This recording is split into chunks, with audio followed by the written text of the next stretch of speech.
Are there any learnings there that you think you'd like to share for the benefit of others who are working with similar populations? Especially, how do you get your patients to really embrace the technology?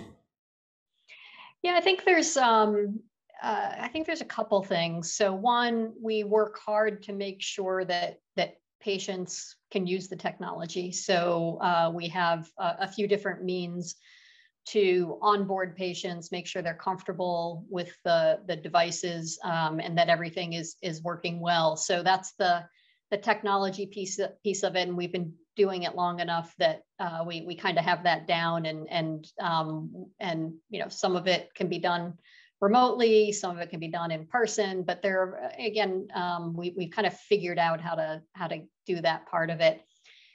But the other thing, because people have asked me, like the degree of reduction in inpatient admission, as an example, far exceeds what you would expect from, if we just think about hypertension, and what kinds of inpatient admissions are related to hypertension, or what kind of emergency department visits are related to hypertension. You think of coronary heart disease, stroke, those types of things, and the reduction that we're seeing in those high cost areas of the health system are much greater than you would expect to be driven by what you think of as complications of hypertension and diabetes.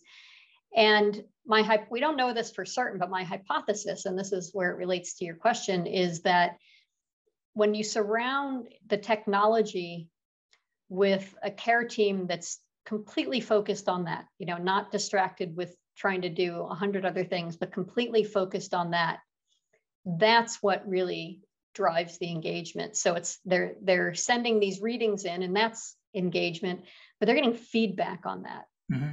And we're experimenting with ways of doing digital coaching and those sorts of things. So it doesn't always have to be a person. Sometimes it's a digital engagement, but they're getting that feedback routinely. And I think that's causing a level of engagement that that we've just not seen before in these populations. So again, it comes back to that. It's not just the technology, it's the process